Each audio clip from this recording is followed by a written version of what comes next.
This podcast features eco-entrepreneur Andy Ruben.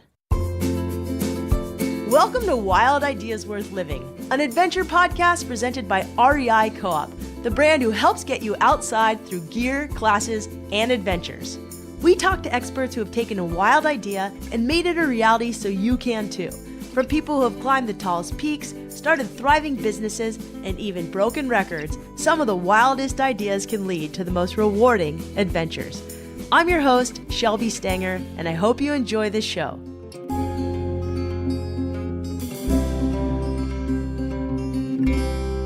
How does one go from working at Walmart as an executive to founding one of the most eco-forward thinking companies around? Today's guest, Andy Ruben's path to founding Yerdle, a company that focuses on re-commerce, is an interesting one. Andy actually had a really cool job at Walmart. He was the company's first ever chief sustainability officer. In 2012, he had the wild idea to reduce the amount of new items we purchased by 25%. So he co-founded Yerdle. It's a B corporation that focuses on the buying back and reselling of items that would otherwise end up in a landfill. We talk about how he got to Walmart and into business in the first place, how Yerdle works with brands like Patagonia and REI and how it affects consumers like us, what we can all do to take better care of our planet, and how you can work in sustainability, including what you should study, read, and why working with a big company is actually a great option if you want to do impactful work. I like people who take untraditional paths toward their careers, and this is a great story from a forward thinker wanting to make a bigger impact on our environment. Enjoy. All right, Andy, welcome to Wild Ideas Worth Living. I think we should just start with, tell us, what is Yerdle? Awesome. Thank you. Yerdle is a service provider for brands who want to move into the re-commerce space. So maybe you could just tell us a little bit like what re-commerce is and define the circular economy as well, because I know you've talked about that. And those two concepts are really cool. Yes, the idea of re-commerce, if you're a brand, is buying back items that you've made and then putting them back for their next owner, right? So reselling them, re-commerce, commerce again. So a brand like Patagonia or REI, they sell or they make items that last a long time. And so they put a lot into those items. And increasingly, they're getting the benefit of not just the first sale, but, the second, third, and fourth sale as the items keep going through multiple users. And then we're not wasting stuff. So I want to dive deeper into this, but first, I think your background's really interesting. Maybe you can just tell us, how did you get this wild idea to go from Walmart to sustainability? Yeah, so like a lot of people, it's a little circuitous. So first of all, I thought I would never go into business. And after years of consulting, irony of all ironies, I ended up running global strategy for Walmart, which honestly, I loved the role and spent a number of years at Walmart, including the beginning or really starting sustainability. And one of the things that I realized in a big retailer is that most retail and most brands are so focused on selling an item, right? Producing an item, advertising it, the benefits of it, and selling it. And then the rest, once an item leaves a store, the retailers and brands lose all the connection with it. And I realized at Walmart that there was such an opportunity for a brand to stay in touch with the customer and to realize that, maybe that's an item that we sold 2 years ago and now it's just sitting in someone's closet. So the ability to help get value still out of that perfectly good item, to buy it back and to get it to its next owner, I saw as a huge opportunity. So I left Walmart in 2012 to start Yerdle. So let's go back. There is this aha moment that I've seen you talk about before with toilet paper. Yeah. Can you tell us a little bit about the story with the toilet paper and billions of rolls of toilet paper that you saw, or that we use a year, and sort of how this really impacted you? Toilet paper. I mean, that's a good aha moment.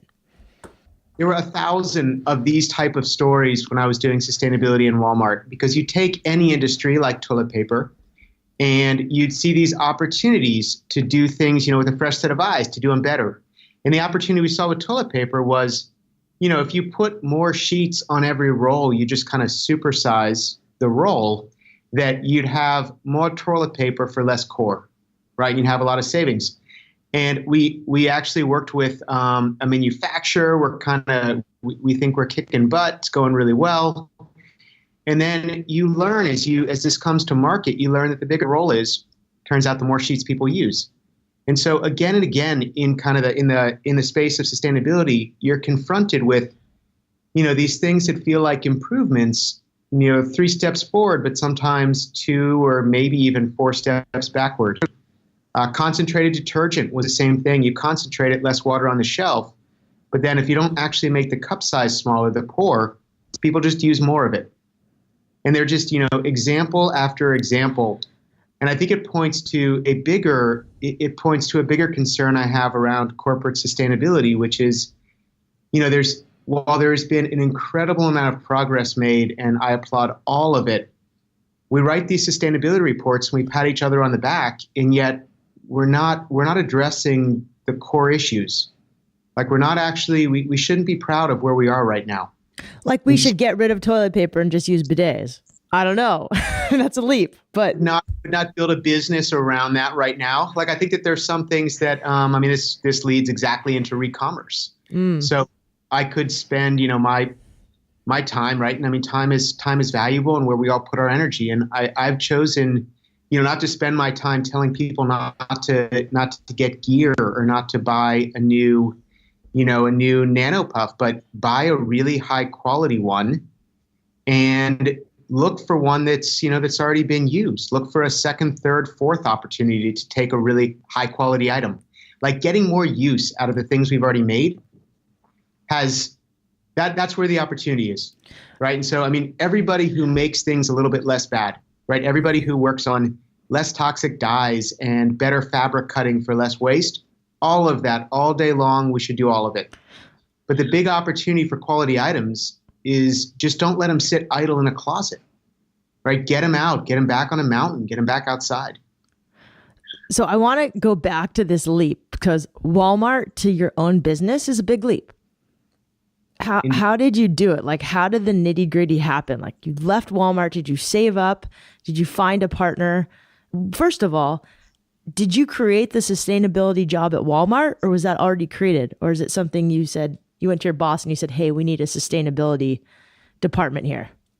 No, it was really the CEO of Walmart, Lee Scott at the time, who was, who had seen the need to better understand the area. I was running global strategy for Lee Scott at the time. And so sustainability was one of 20 things I was working on.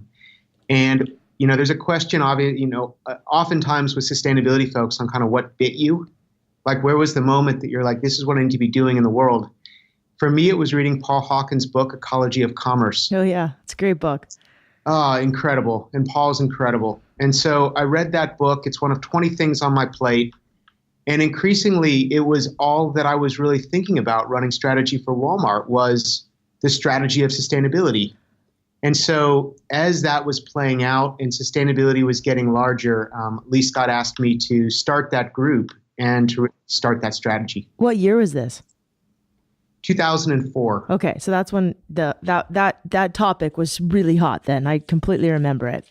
And it was new. There was new sustainability. This was new in big companies. There was a moment in the mid 2000s, and it was Walmart. Absolute credit for what the people in that company, the associates, did was humbling and amazing. Eco Imagination was launching with GE. Mark Tersick was leading sustainability for Goldman Sachs for Hank Paulson. Nike, Hannah Jones, right? Like, you've got these leaders who have come from traditional businesses and that are put into sustainability. And I feel like it was the moment in time that sustainability entered the boardroom, right? Sustainability became more than a PR effort. It actually became a strategy of the company. So what was your first step in leaving Walmart to start Yerdle? Was it finding a partner or coming up with the idea? For me, it was the drive to see this as a reality. And you asked what it took. I did have a partner, Adam Werbach. Adam is a long time. I actually worked with Adam originally when I was doing sustainability at Walmart. Adam had been the president of the Sierra Club and was running a company, Act Now. And Adam was a leader and someone I could learn from. And Adam and I spent a lot of time together at Walmart, learning from each other, right? Him learning about middle America and how to truly create change inside of Walmart, and me learning a lot about, the world through Adam's eyes and sustainability. But so we ended up starting Yerdle together. This is 2012. What it really took, though, I would say is a massive amount of naivete, right? It took kind of the thought that we could just go do this, and it wouldn't be that hard. And looking back, like that's blissfully foolish, right? I mean, it's building anything from scratch is hard, and there are a lot of turns, and they don't always go well. And I'm really thankful for the naivete. So I want to go back because Adam also has an incredibly impressive resume. Like, he was the youngest president of the Sierra Club. I think I read that he became the president at age 23. And just when he was in college at Brown, I read that he helped enact the California Desert Protection Act, which basically created Death Valley National Park, Joshua Tree National Park. And then he sold his communications ad agency to Saatchi & Saatchi. And Saatchi now has the largest sustainability agency like in the country, which is pretty cool. So you guys, so how do you pick your partners? You pick someone that you feel, I mean, for me, at least from my perspective, you pick someone you feel like working with 20 hours a day.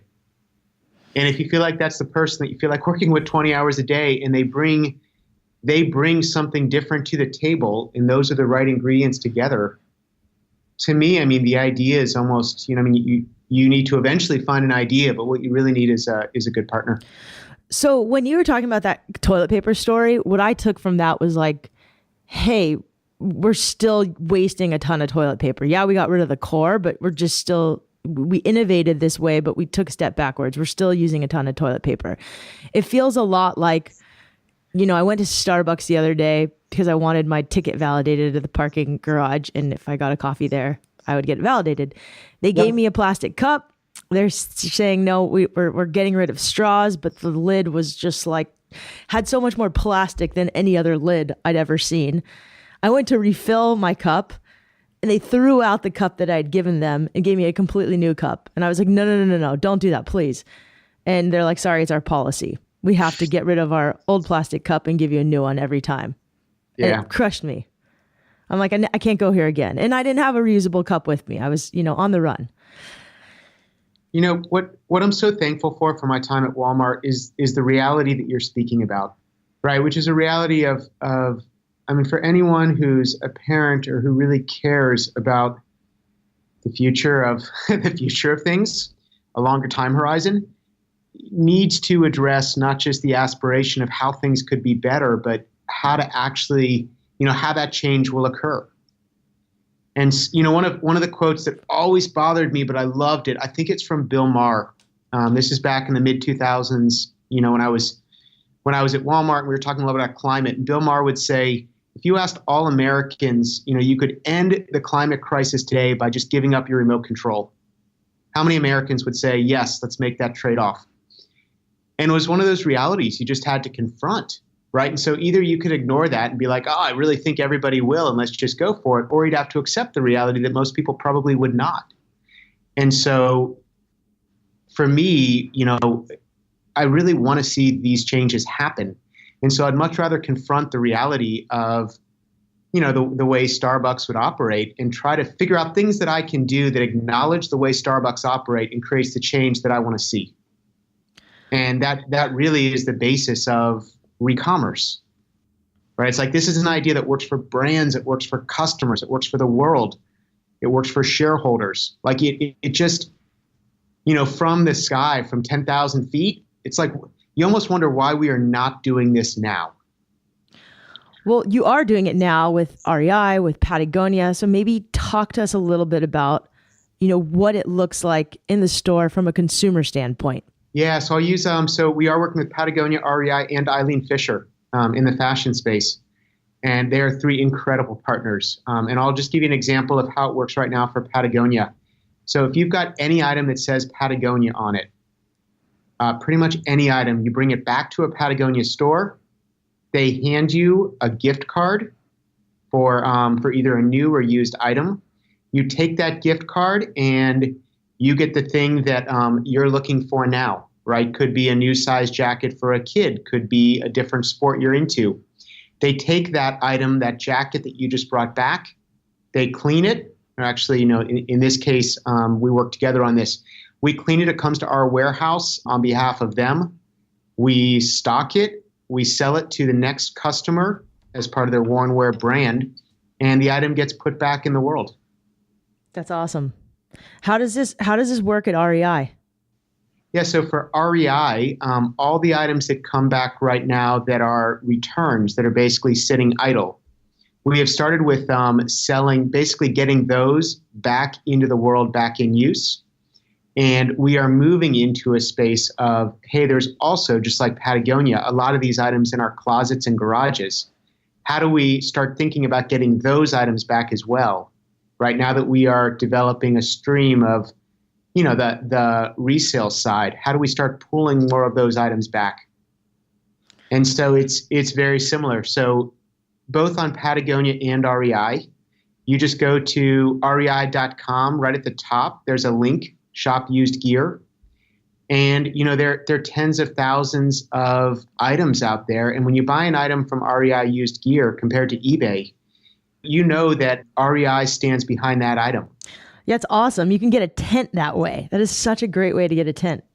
And when you get a tent, you know that, someone's gone through it and checked every pole, right? When you buy, when you can get a sleeping pad, someone has blown that thing up and made sure there aren't leaks.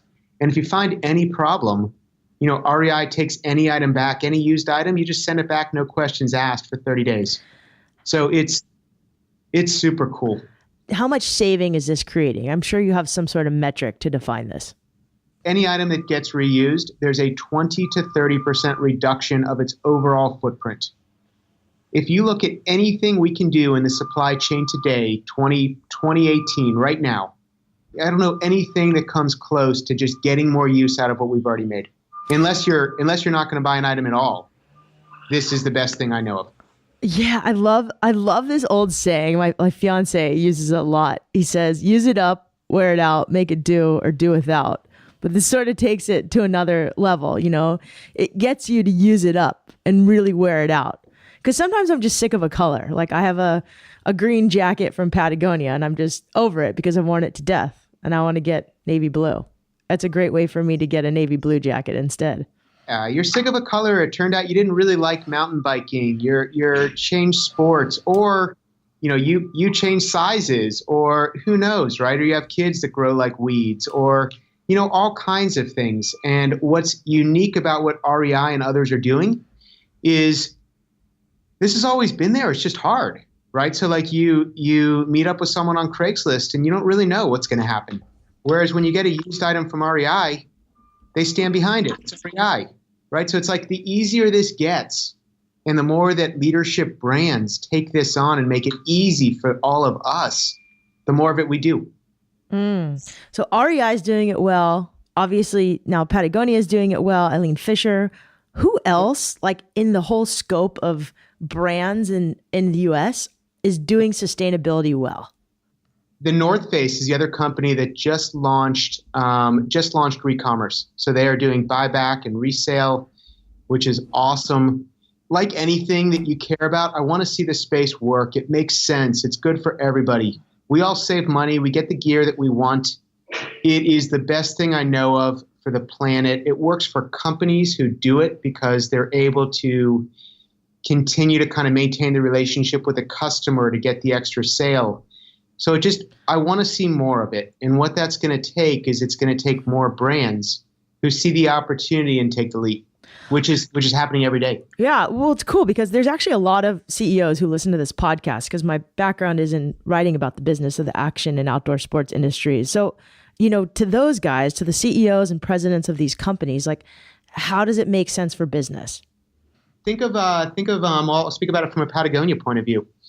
So Patagonia right now you could spend 10 or 15 years developing a nanopuff with, incredible material science and a ton of testing, both on people and, in labs. And you sell, Patagonia gets the first sale, but then, when the person moves it on, they might use eBay or someone else.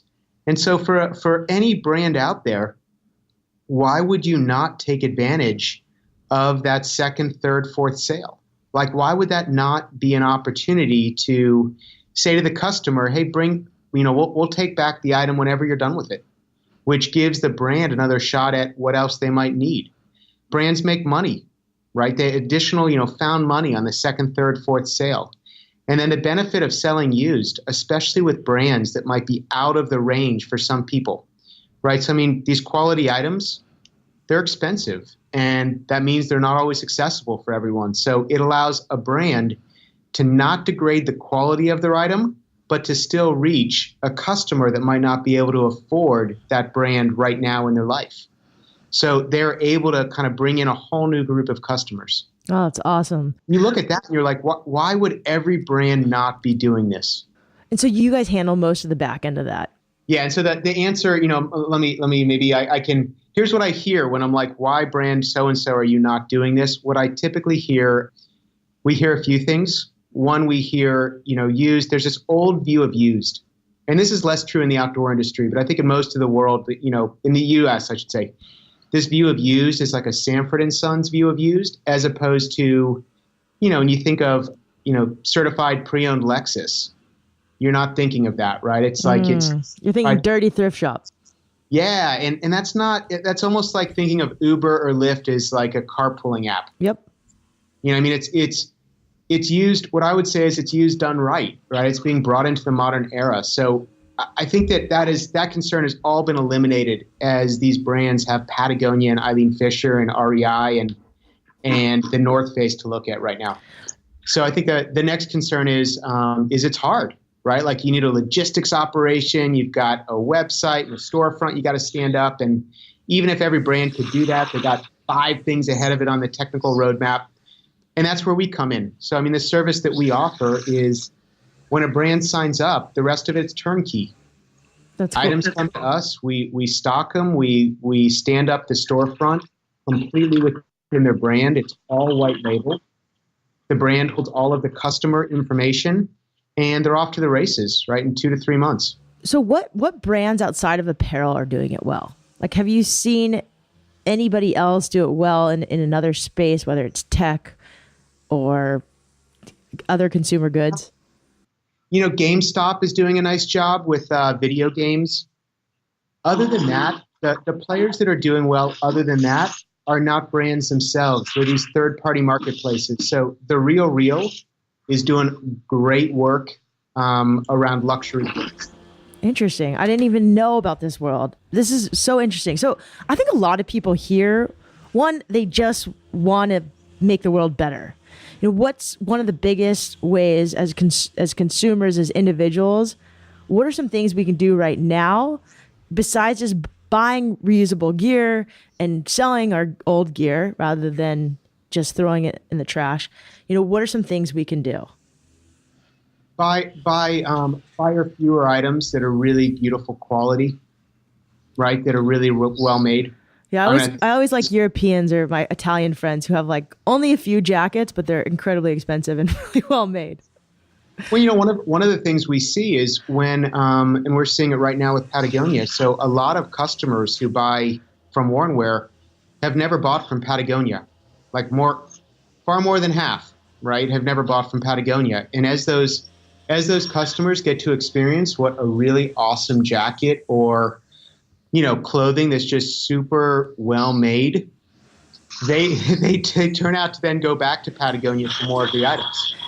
Right? That's cool. I'm really excited to try out tents now because people make new tent technology every year, and it's hard to keep up. I'd say one of the spaces I'm most excited about with REI right now for used is sleeping bags. And we were only able to do sleeping. REI only started doing sleeping bags used probably, I don't know, it's probably 2 months ago.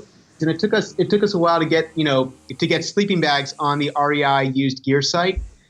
But there are some awesome sleeping bags out there, and I've got 2 kids who really want nice bags.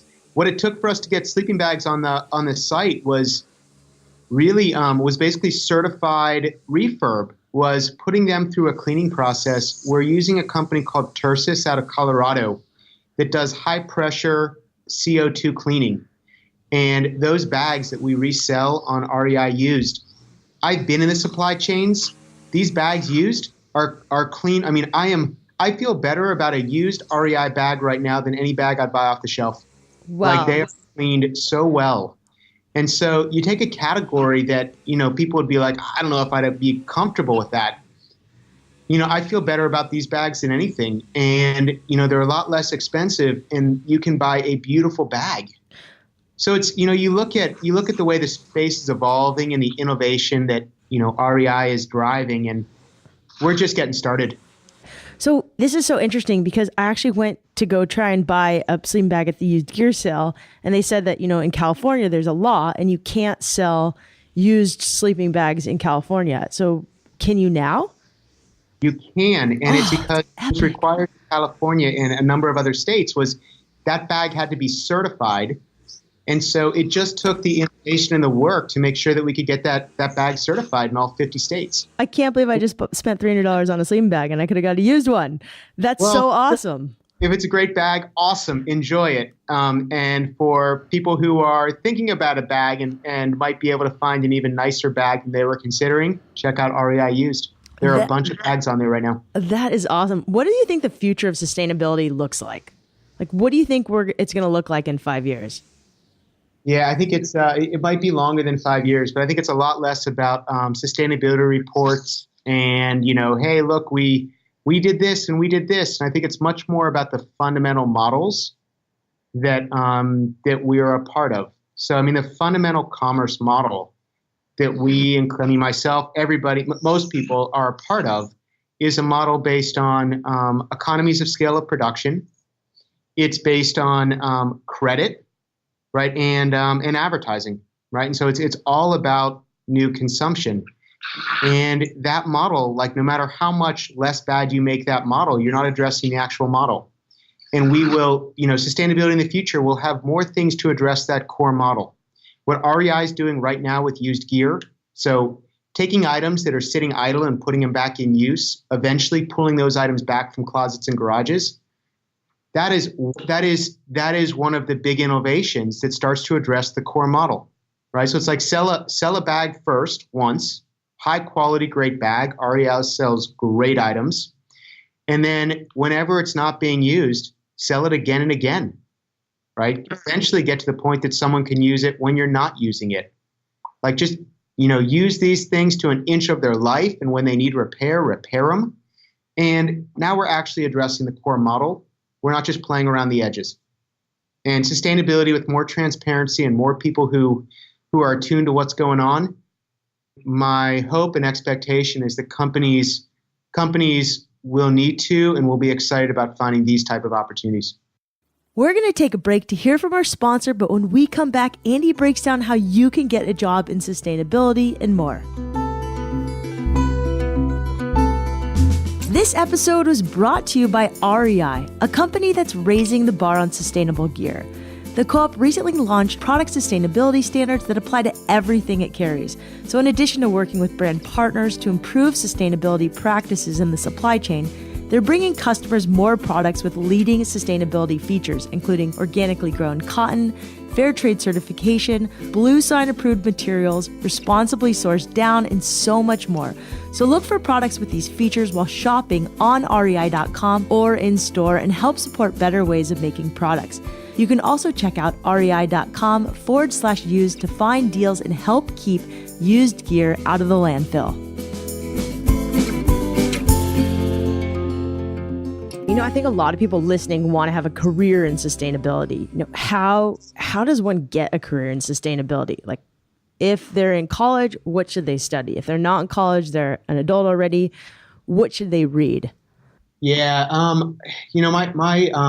again, the book that bit me, Ecology of Commerce by Paul Hawkins, still one of my favorites. There's a lot of good reading out there. I think my recommendation for someone in school or deciding what to study for sustainability, or even thinking about a first or second job, I've always encouraged people to go into mainline businesses to understand them, but to do it with a mindset of a much larger, it's often called systems thinking, or kind of the boundaries, but with a much larger mindset. And often that creates frustration. So when you're let's say you're in a traditional buying job at Target, but you've got this mindset toward, toward where these things come from, how they're made, what this is doing to our planet. You're creating kind of that mindset, but you've got to understand how this world works so that you can actually, I think it's important to do that so that you can actually turn it on its head, right? So that you can go into one of these roles that really can create change. And that might not be necessary. Like you might be able to jump right there, but I certainly think understanding the model that we live in today, how that works, allows someone who really cares about change and sustainability to be a lot more effective. I really appreciate that advice. I think a lot of people just want to go be a warrior. And I think sometimes it's good to work where we're at and understand all sides of the equation. I love warriors, and I love when people do that too. I just think people should consider both. But if someone's ready to just go charge forward, I think there's that plays a really important role as well. It's an ecology, it's an ecosystem, and there's a need for activists, there's a need for warriors, there's a need for startups, there's a need for big companies with scale. Everyone's got a role to play. There's a need for government. And it's just, going into those roles with open eyes about which role you're in and just doing it. If you are to go study something, and you want to work in sustainability, what sort of majors would you advise college kids especially to study? Because I get this question a lot, and I would love your advice. I love this combination of two things. I think one is some hard science, right? It could be, biology is amazing, right? So biology, ecology, chemistry, right? Some philosophy, some science, right? Something that is computer science. And then on the other side, what I always look for in a resume is then something kind of wacky and creative. So it's like you've majored in chemistry, but then you were in Peace Corps, right? Or you just did something, you've got a love of art in some way, or dance, or just something that is very liberal arts, right? Something that is music, just something that's the opposite of that. And I always look for those two things. And I think what we're talking about is an understanding of the system with the openness of how it should be. Oh, I love that. What do you do for fun when you're not saving the planet? I love backpacking, guitar, kids. I got 2 kids, 11 and 13. Yeah, I think that is all my life has time for right now. Startup is fairly occupying. So we kind of ask a lot of our guests a similar question. You're a busy, highly successful guy. Any routines that keep you balanced and sane that you just do every day, every morning?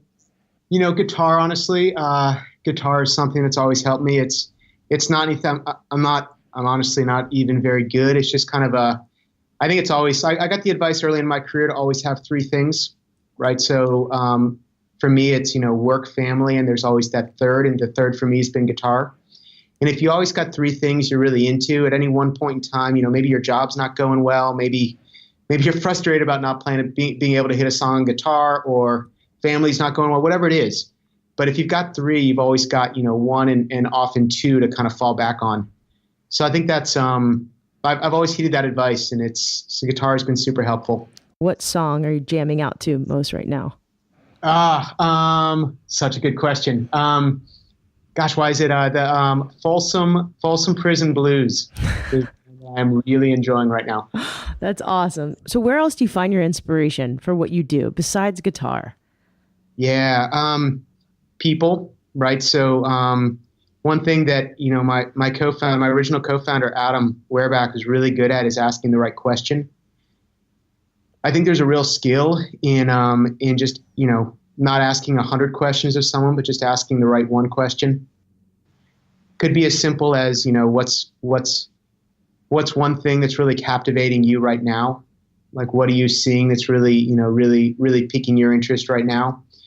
So I find a lot of motivation in just seeing what's motivating other people in its conversations, and it tends to be no matter how early I start a day, or no matter how tired I am for whatever it's come before, I jump into one good conversation. I feel like I've had all the coffee in the world. So I get a lot of motivation from that. So what is motivating you right now? What is that one thing? I love that question. I'm stealing it. Awesome. I think I have misphrased it. I think it actually, you could look it up. Al Gore, I think, was the one who coined that. He might have taken it from someone else, so I should give him credit on a podcast, but it's somewhere out there, and he probably asked it better. What is one thing that is captivating me right now? I'm reading this kind of nerdy. It's not that nerdy actually. This book, Sapiens. Okay. And it's just like it's basically it's a history of sapiens, Homo sapiens, over 300 pages.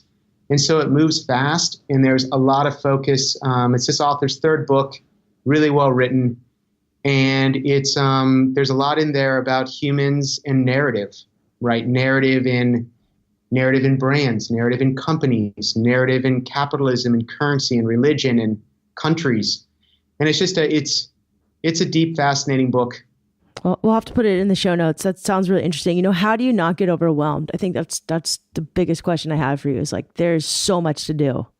I think it's fine to be overwhelmed 1 to 2 days a week. Right? I think it's fine to not to be frustrated 1 or 2 days a week. I think that the point of happiness, at least for me, or where I feel like I'm hitting on all cylinders, is where I'm really excited and kind of in flow 4 to 5 days a week. Right. So not looking for something that is, if you're doing something big and hard, you should be overwhelmed a little bit. You should be a little bit scared, a little bit intimidated by something. And then just knowing that, you've been intimidated before, you've been overwhelmed before, and this too will pass. Right. Something will show up and you will figure this out like everything else.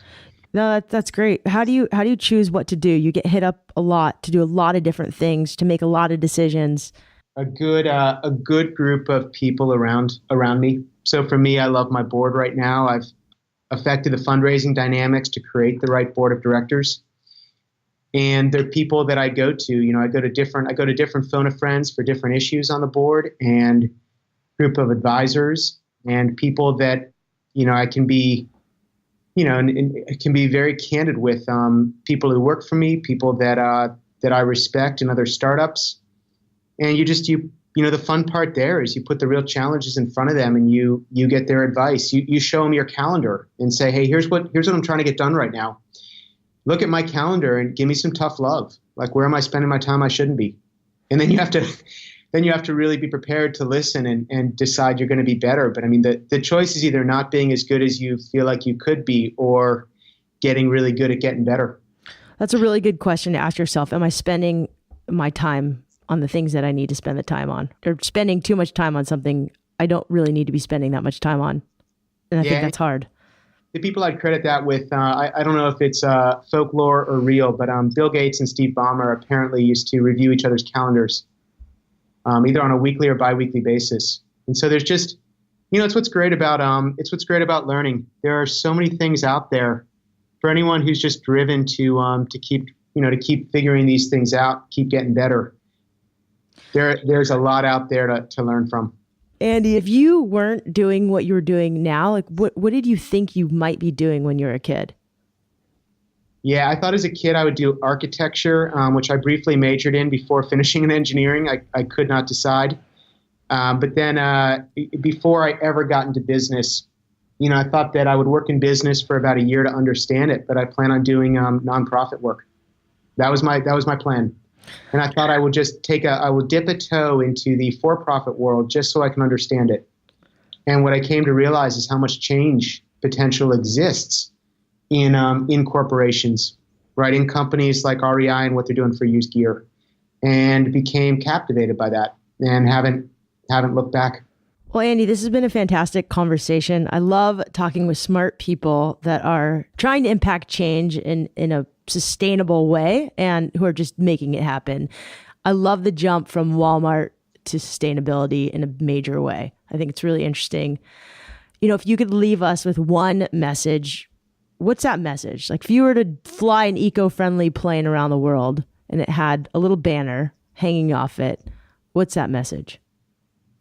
It is so apparent to me, like beyond a reasonable doubt, that in the future, 1 out of 4 items in our lives will come from someone else, not a new supply chain. So the single message would be, if in that world, in that future, that world that is being shaped right now, that place we will get to, that we're not just talking about how to make things a little bit better. We're talking about getting more out of the things we've already made. That'll be it'll be not just a world with less footprint. It'll be a more connected human world, right? Because we are more connected, not only, in a new way through our things. The message would be to kind of be a part of that. If you're a brand, this is something you got to figure out. The world's happening now, and if you're not a part of it, someone else is going to do it for your items. If you're a customer or a shopper or an outdoors person, think about the gear you have and what's sitting idle right now that could be in someone else's hands. If you're startup person, just think about a way that you could compete with us or just be out there. Right? I mean, whoever you are, I think it's something that's happening right now. It's something that's meaningful, and it's fun to be a part of. Andy, it has been such a pleasure. Likewise. Awesome. Well, I look forward to meeting live someday, and thank you for having me be a part of this. Thank you to Andy and to REI for reducing waste and keeping the environment in mind with your businesses. I'm super stoked to be partnering with a company that cares about our environment. Thank you for listening to this show and writing reviews. I know I say it every week, but these reviews are awesome and they really help this show grow. I also have no idea who you are when you write a review, so if you want, email me. We've got a couple new ones from MudMS84. Subscribe now. This podcast was such a great find for me. It really opens your mind to other possibilities for your life. Side note, my party would be at a tight valley surrounded by mountains. The Devil Makes Three playing the music. The guest of honor would have to be Hunter S. Thompson. That was a pretty fun review. So thank you guys for writing reviews. Thank you for listening. We have some awesome guests coming up. Alex Honnold, Rue Mapp, Jamie Mitchell, Peter Mell. Stay tuned. We'll see you next week.